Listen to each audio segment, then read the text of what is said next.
Pengusiran dengan kekerasan terhadap Nenek Elina yang diduga dilakukan kelompok organisasi masyarakat memantik reaksi keras publik. Berkaca pada kasus ini, publik menuntut adanya tindakan tegas terhadap aksi premanisme berkedok ormas. Berikut benang merah tindak tegas ormas meresahkan.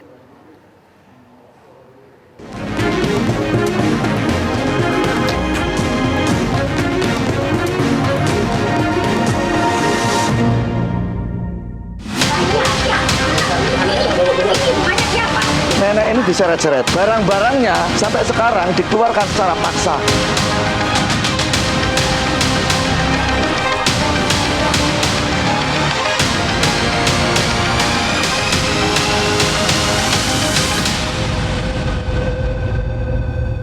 Rumahnya siapa? Rumahnya siapa? Kasus pengusiran disertai penganiayaan yang diterima oleh Nenek Elina Wijayanti di Surabaya menjadi sorotan.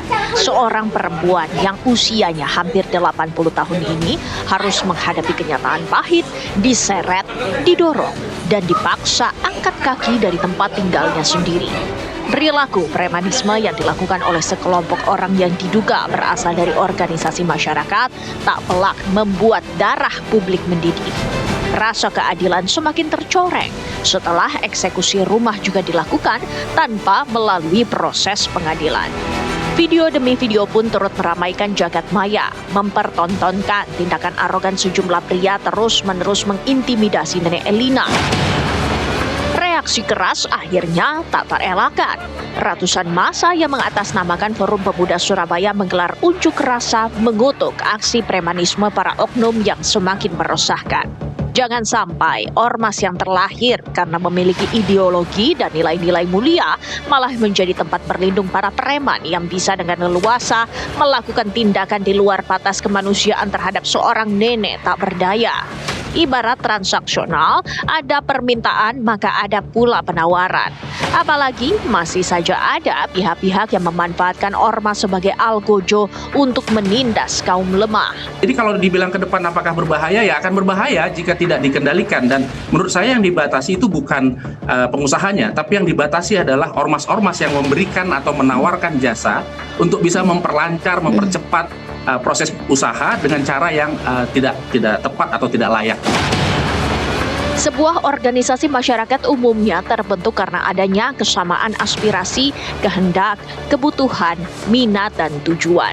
Dari variabel-variabel tersebutlah, seorang individu menyalurkan partisipasi dalam memperkuat persatuan dan kesatuan serta memberikan pelayanan sosial. Namun yang terjadi, lahirnya ormas secara sporadis justru menimbulkan mentalitas yang menumbuhkan budaya intimidasi, pemerasan yang diwarnai kekerasan. Ditambah dengan adanya faktor himpitan ekonomi seakan membenarkan tindakan instan tersebut. Di balik nama organisasi yang kerap menebar ketakutan berkaitan erat dengan masalah mentalitas premanisme yang bermetamorfosis menjadi penyedia jasa keamanan, penagihan, dan eksekusi lahan dengan modal otot.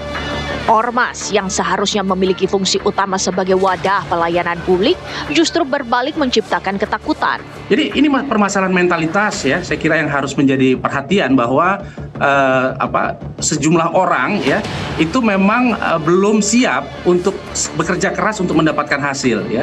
Atau mungkin sederhananya kita balik logikanya. Bagi sebagian orang berpikir untuk apa bekerja keras kalau kita dengan berseragam dan menakuti orang, kemudian kita bisa dapat uang banyak ya. Nah itu kan, jadi kembali lagi ke pengaturan negara terhadap apa yang boleh dan apa yang tidak boleh dilakukan oleh ormas.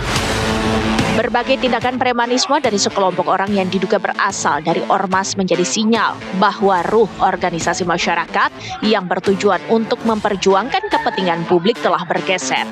Di sisi lain, keberadaan ormas pun tak bisa serta-merta dibubarkan karena melanggar hak berkumpul dan berserikat yang dijamin oleh konstitusi. Pasalnya, ormas adalah jembatan sekaligus penyeimbang guna memperjuangkan suara rakyat yang kerap diabaikan oleh penguasa. Akan tetapi, undang-undang juga mengatur batasan dan larangannya. Ormas jelas-jelas bukan penegak hukum dan dilarang melakukan tindakan yang menjadi wewenang dari aparat. Apalagi kehadiran ormas malah justru berkontribusi menghambat investasi sampai menimbulkan kekacauan. Sehingga perlu langkah cepat untuk meredam keresahan yang timbul dari keberadaannya. Kebebasan berkumpul, berserikat itu diatur di Undang-Undang Dasar. Itu hak asasi ya, itu hak mendasar itu. Nah, menurut saya begini, tadi ya harus dilakukan pertama pendataan ya terhadap ormas ya. Realnya sekarang berapa ribu sih ya di seluruh Indonesia? Kemudian yang kedua, baru kita evaluasi. Nah, kita buka keran pengaduan publik ya melalui pemerintah daerah misalnya.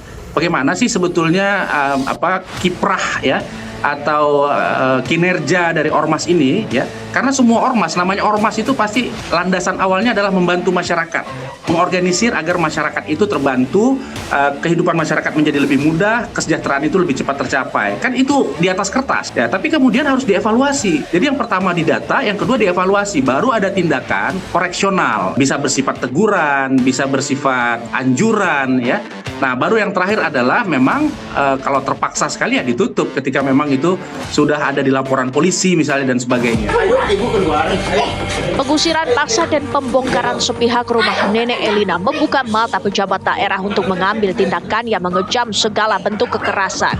Buntut dari kasus ini, pemerintah kota tak segan untuk membubarkan preman berkedok ormas. Tindakan tegas ini sekaligus bentuk komitmen bahwa tak ada ruang untuk tindakan kekerasan dan pemaksaan terhadap warga. Perlu adil dari seluruh lapisan masyarakat guna menjaga keamanan dan kenyamanan, terutama di daerah yang memiliki rakyat heterogen. Di Surabaya ini akan kita bentuk Satgas anti preman.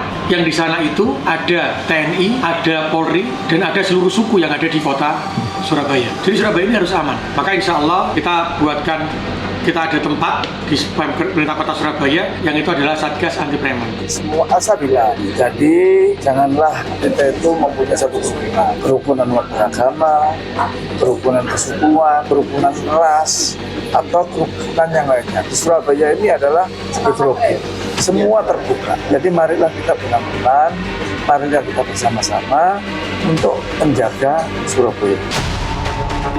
Lara yang dirasakan oleh Nenek Elina ini menjadi pengingat bahwa setiap warga dilindungi oleh negara dan memiliki hak untuk membela diri saat diperlakukan secara semena-mena.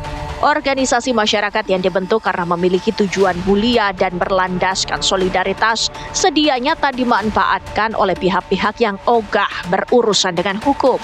Sementara, oknum yang tergabung dalam sebuah ormas sudah sepatutnya jangan memanfaatkan nama kelompoknya untuk melakukan penindasan.